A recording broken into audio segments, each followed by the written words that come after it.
इनफेरियोरिटी complex, ये word सुना है? इसका मतलब होता है हीन भावना, जो आजकल के भारतीयों में कूट कूट करके भरा है और खास करके आज के यूथ में। आजकल के बच्चे को कह दो कि तुम धोती कुर्ता पहनोगे, ये कहेंगे नहीं जी ये तो पिछड़ेपन की निशानी है, और फटा हुआ जींस दे दो, ये कहेंगे कूल है ब्रो, कौन नहीं पहनेगा। मानता हूं किसी से कोई चीज सीखना अच्छी बात है, लेकिन किसी को ब्लाइंडली फॉलो करना ये कहां तक सही है। कोई फटा हुआ जींस पहनेगा तो क्या हम भी फटा हुआ जींस पहनेंगे? बुद्धि कहां है? मॉडर्न होने के चक्कर में हम इतना वेस्टर्नाइज हो चुके हैं कि हमें खुद ही नहीं पता कि क्या सही है और क्या गलत है। और जो एलाइट्स हैं, लिबरल्स हैं, उनका तो काम ही है भारतीय कल्चर को गाली दो। भारत का ये पिछड़ा, भारत का वो पिछड़ा, भारत ने कुछ नहीं किया, everything Indian is inferior and the western is superior. और बहुत से पेरेंट आपको मिल जाएंगे जो कहते हैं हमारा बेटा तो अंग्रेजी में बात करता है, सिर्फ अंग्रेजी में, लेकिन वही पेरेंट आपको बाद में मिलेंगे कि मेरा बेटा तो सेवा ही नहीं करता है, वो तो विदेश रहता है। आपने कभी अपने बच्चे को इंडियन कल्चर, अपने भारत से प्रेम करने तो सिखाया ही नहीं, तो वो विदेश नहीं जाएगा तो कहां जाएगा? संस्कृति तो छोड़िए, आज भाषा भी वेस्टर्नाइज हो चुकी है। कौन सा पेरेंट होगा जो अपने बच्चे का नाम हरिशंकर, मोहन या कान्हा रखता होगा? आजकल के नाम कैसे होते हैं, कोहू, पीहू, कैसे कैसे नाम होते हैं। आज हम ऐसे युग में आ चुके हैं जहां बच्चे राम के देश में कहते हैं, लेकिन हम भारतीयों में अपने कल्चर के प्रति इतनी हीन भावना कहां से आ गई? क्या सच में भारत ने कुछ नहीं किया और हम इतने वेस्टर्नाइज कैसे हो गए? आइए जानते हैं।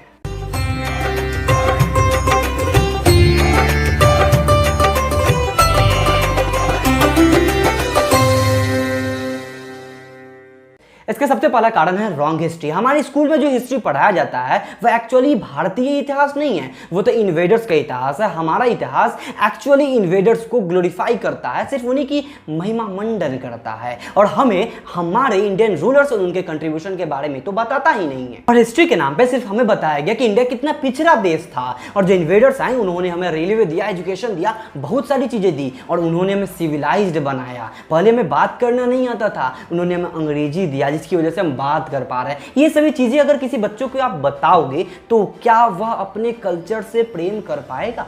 क्या वो अपने देश से प्रेम कर पाएगा? और इसी वजह से जो बच्चे हैं वह वेस्टर्नाइज होते जा रहे हैं, उन्हें वेस्टर्न कल्चर ज्यादा भा रहा है। हमारे हिस्टोरियंस ने हिस्ट्री के साथ दो चीजें किया। सबसे पहले जो इन्वेडर्स थे उनकी गलतियों को छुपाया और उनका दिल खोल करके महिमा मंडन किया, और सेकेंडली उन लोगों ने इंडियंस के कंट्रीब्यूशन और उनके अचीवमेंट्स को छुपाया।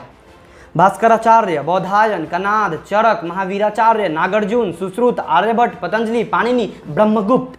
बहुत से बच्चे बोलेंगे कि ये कौन से नाम मैंने बोल दिए, ये कौन लोग हैं? ये असल में वे भारतीय हैं जिनके कंट्रीब्यूशन के बारे में आपको पता नहीं है। जो आज आप पाइथागोरस थ्योरम पढ़ते हैं वह एक्चुअली में पाइथागोरस के जन्म से सालों पहले बौधायन ने अपने सूत्रसूत्रा में दे दिया हुआ था। ब्रह्मगुप्त ने नेगेटिव नंबर के कंसेप्ट दिया हुआ था, लेकिन आपको पता नहीं है। कैलकुलस में जो आज आप रोल्स थ्योरम पढ़ते हैं वह एक्चुअली में भास्करा 2 ने 12वीं शताब्दी में दे दिया हुआ था। जो लीबनिज के आइडियाज आप पढ़ते हैं कैलकुलस में वह एक्चुअली में भास्कराचार्य ने बहुत साल पहले दे दिया हुआ था, लेकिन आपको पता तक नहीं है। अगर आप चाहो तो मैं एक हिस्ट्री ऑफ कैलकुलस पे भी वीडियो बना सकता हूं। अगर आप चाहते हो तो नीचे कमेंट करो, we want the history of calculus.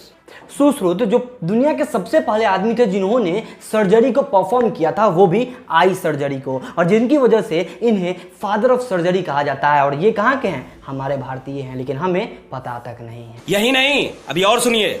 हमारा आर्ट और आर्किटेक्चर भी बेमिसाल था। Brihadeeswara temple, sun temple, Konark, Vitthal temple complete, Jantar Mantar, जहां पे 19 एस्ट्रोनॉमिकल इंस्ट्रूमेंट्स हैं जिसका इस्तेमाल करके टाइम का परफेक्टली हम लोग पता लगाते थे।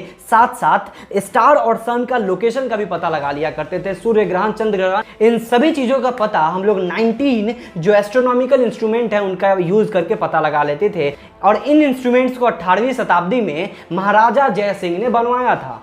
Arithmetic, algebra, astronomy, geometry, trigonometry, calculus, surgery, Ayurveda, योग, शून्य से अनंत तक का ज्ञान था हमें। लेकिन आज हम इतने वेस्टर्नाइज हो चुके हैं कि हमें इन बातों पर विश्वास भी तभी होता है जब कोई वेस्ट के आदमी आकर के इस चीज को बोले।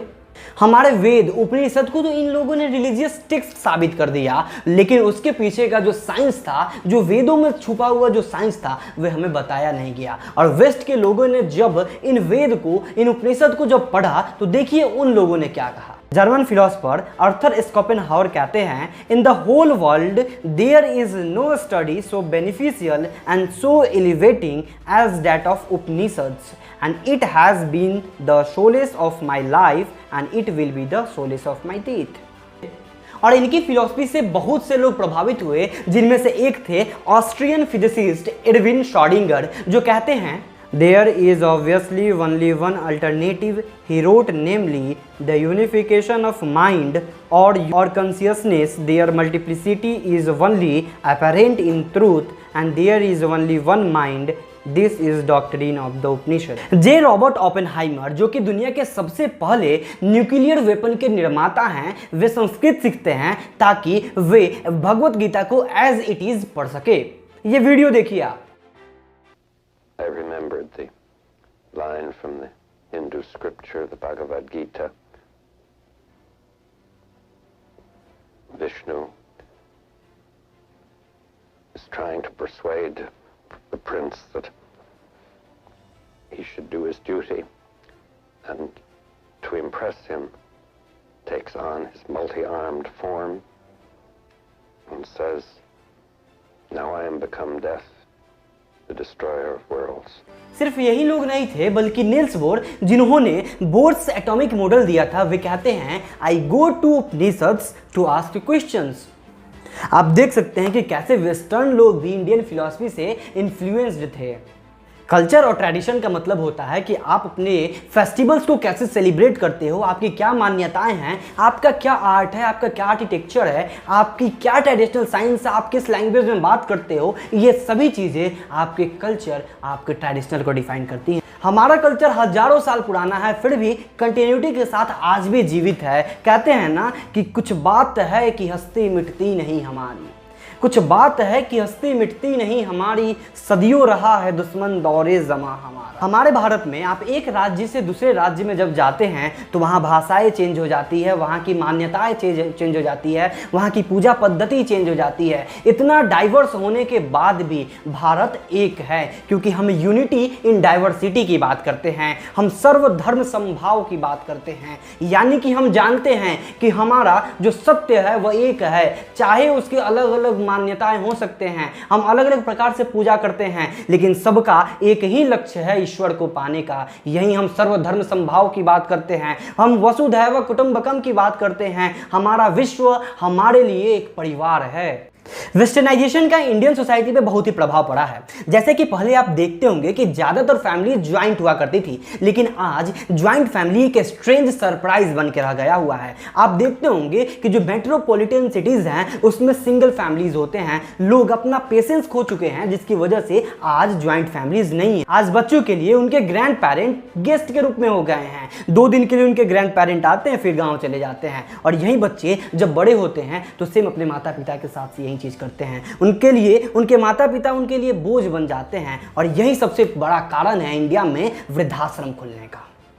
अतिथि देवो भव, जहां हमारा कल्चर हमें अतिथि को देव के बराबर बताता है, वहीं आजकल के सोसाइटी में आप देखते होंगे कि किसी के घर पे जब गेस्ट आते हैं तो उनके फैमिलीज के रिएक्शन देखिएगा।